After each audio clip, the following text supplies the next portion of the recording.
and good governance. Pero alam nyo, Kaobet, pero alam nyo, ang good governance po ang nagdala kung nasaan tayo ngayon. Re-rewind ko lang po muna para malaman po ninyo. Performance-based po tayo ha. Mula 2019, pag-upo ni Mayor Vico, first term mayor, ang budget ng Pasig noon ay 10 billion. Minana niya yon sa dating administrasyon. 10 billion. Tinumaan tayo ng pandemya. Nag-lockdown tayo, wala pong negosyo, sarado po yung komersyo. Yung ibang mga lungsod, bumaba ang koleksyon. Dito sa Pasig, tumaas. From 2019 na 10 billion, by 2022, naging 13.5 billion ang budget ng Pasig. Pagdating po ng 2022, hinalal nyo, kasama na po ang giting ng Pasig. Kasi noong 2019, si Congressman Roman at si Mayor Vico lang naman ang tumakbo noon. Wala po silang line-up na Vice Mayor pababa. By 2022, from 13.5 billion, by 2023, naging 50 ni Simon sa mga programa natin sa senior citizen. Alam nyo ba magkano budget natin sa senior citizen? Uulitin ko, dahil po transparent yung ating gobyerno under the leadership of Mayor Vico, wala po kaming tinatago dito. Lahat pinapaalam namin sa tao. Sa OSCA pa lang, 477 million pesos po ang budget ng ating mga senior citizens itong taon na ito. Saan kayo nakakita ng programa na hindi lang po yung octogenarian, nanogenarian at centenarian ang nabibigyan ng benepisyo? Pero itong 2025, lahat ng senior natin mula 80, 81 hanggang 100 bigyan ng pagkakataon makapag-aral. At ang PLP usually yan by ranking. Alam niyo yung ranking? Pataasan po ng grades. So paano na yung ating mga estudyante na average lang ang grades? Paano yung mga hindi masyadong magagaling sa school, pero gusto sila magtsaga, gusto nila magtapos, at gusto nila magkaroon ng isang college education? Ito ngayon po naisip namin na programa, yung tinatawag na Pasig City Pag-asa Scholarship Program. Kung saan binibigyan pagkakataon ang mga batang ito, hindi tinitignan yung grades nila, tinitignan yung social standing ng pamilya. Inuuna po natin dito yung mga kapuspalat natin mga pamilya. At ngayon may proud po kaming maire-report sa inyo na halos 2,000 na po ang scholars natin na nag-aaral hindi sa public college, sa private po, Pasig Catholic College at Arellano University dito sa Canyogan. At para rin sa kaalaman ninyo, ulitin ko, hindi po mura magpaaral ng kolehiyo, ng private colleges. Ang unang taon na implementasyon po nito, Vice Mayor Dodot, ang ating City Council. Vice Mayor Dodot, maraming salamat sa pagsisigurado na mag-quality na ang ating City Council. Sa parte ko po, hindi ko na po babanggitin lahat. May paid po ako pinamimigay na pamaypay. Bilang congressman, ang trabaho ko talaga gumawa ng batas. Linista ko po dyan yung mga batas na nagawa natin. Hindi ko na po babanggitin isa-isa. Pero, dapat naman kahit papano, makareport ako sa inyo. Kasi sa totoo po, ito na po yung huling beses kong lalapit sa inyo bilang congressman ng lungsod ng Pasig. Papunta na rin po ako sa third term ko. Kaya tama naman na makapag-report rin ako sa inyo. Nung first term po, bilang congressman po ninyo, ang napansin ko po dito sa lungsod natin, marami rin po dito minimum wage earners. Yung kinikita nila, yung talagang minimum. Grabe. Parang palit-number na lang hanggang dun sa dulo. Yung mga nandun sa dulo sa bandang kanan, naririnig niyo po ba kami? Yung nandito sa kaliwa, okay pa ba kayo dyan? Yung mga nakaupo, ay. Yung mga nandito sa gitna, sa intersection, sigurado kayo po yung maaga kanina, kaya nasa VIP section po kayo. Yung mga nakatayo sa likod, din! Grabe, Barangay Ugong, maraming salamat sa inyong napakainit na pagtanggap sa giting ng Pasig. Yung mga nasa likod ng tarp! Siyempre, huwag din nating kalimutan ng mga kaibigan natin na nakaupo sa upper box. Ano po? Nagtago si ate. Huwag nyo kasi tingnan. Gandang hapon po. Kumusta kayo dyan? Kung may tao sa bubong. Ingat ka dyan, kuya. Grabe. Maraming salamat po sa inyo. Ang totoo, unang-una po sa lahat, ang totoo, 2022 pa lang, ang ugong nag-vote straight na sa giting ng Pasig. Ang layo-layo na ng narating natin bilang isang lungsod. Narinig po natin yung mga mensahe ng ating mga konsyal ni Vice Mayor Dodot at ni Congressman Roman.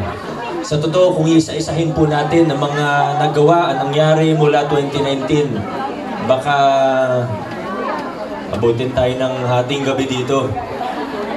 Ha? Okay. Gusto niyo hanggang hating gabi tayo dito, ha? Okay. Wag naman. Kailangan din po natin magpahinga. Nabanggit ni Councilor Simon yung pagpapalawak ng Tapat Microfinance Loan Program natin, at ibang livelihood program natin, pagban ng Pogo. Nabanggit ni Councilor Pao Santiago ang pagpapalawak natin ng local senior pension. Meron po ba ditong mga senior high school? Ayan, ang mga nagagandahang senior nandito po sa harap. Talaga naman. Diba, nagsimula tayo 2022, bago lang yung programa natin, Tita Edith. Sinimulan natin sa mga walang-wala po talaga. Local senior pension.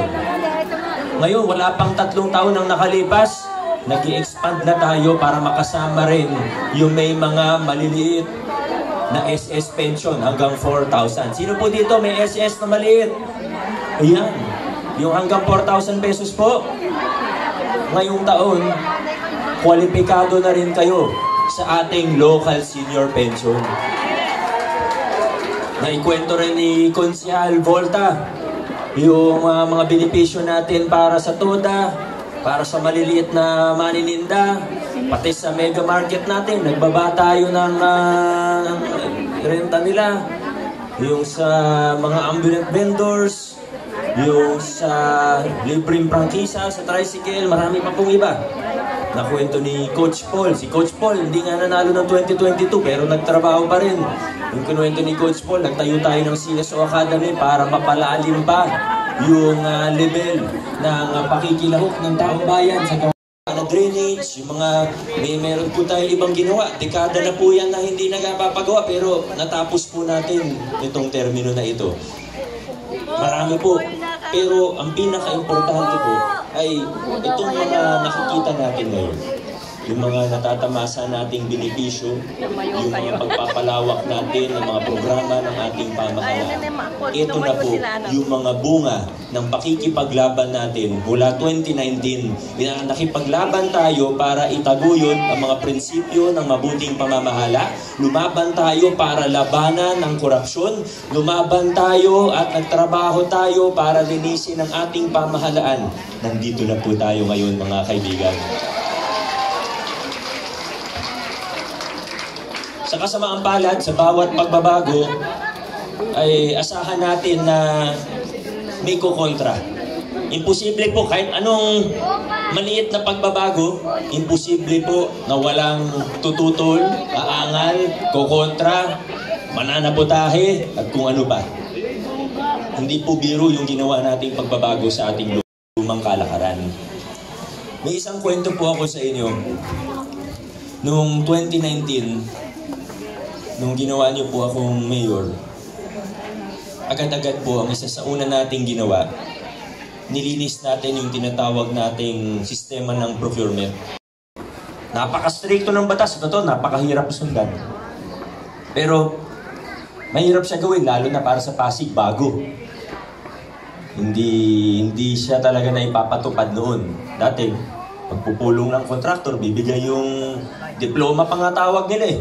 Bibigay, iabot yung diploma, sa kanya na yung kontrata. Tapos, bahala na yung usapan kung magkano yung porsentuhan. Hindi maganda. Sa totoo, kahit saan sa buong mundo, ang pinakamalaking source ng corruption ay procurement. Yung mga hatian na hindi na nakikita ng tao. 2019, tinanggal natin kaagad. Sa loob ng unang 3 buwan, mahigit 150 million pesos kagad ang natipid natin na dating napupunta sa korupsyon. Dahil, ito, konkreto po ito ha, hindi ito ideya o teorya, ito konkreto po ito. Dahil ngayon, pag may budget ng City Hall, halimbawa 50 million para sa pagpapagawa ng isang kalsada. Halimbawa, Konsi, di daw nila makita. Dali lang. Halimbawa, may 50 million na ipapagawang kalsada. Dati, pag magbibid na, bibiding, di ba? Pababaan, basta kwalipikado. Sino pinakamababa, yung dapat ang mananalo. So yung mga kontratista, ng mga government contractor, magbibid sila ngayon. Sabihin niya, kaya ko gawin yan 49 million. Isa sabihin, kaya ko gawin yan 48 million. Pero nung tinanggal natin nung 2019 yung kickback, yung tinatawag na SOP, nagsibabaan ngayon. Dahil ngayon, alam ng mga kontraktor, ay, wala tayong iaabot sa mayor. Kaya pwede natin babaan ng husto yung bid natin. So, ibig sabihin, kung dati 50 million, simula 2019, makakaya na nilang gawin ng 40 yan.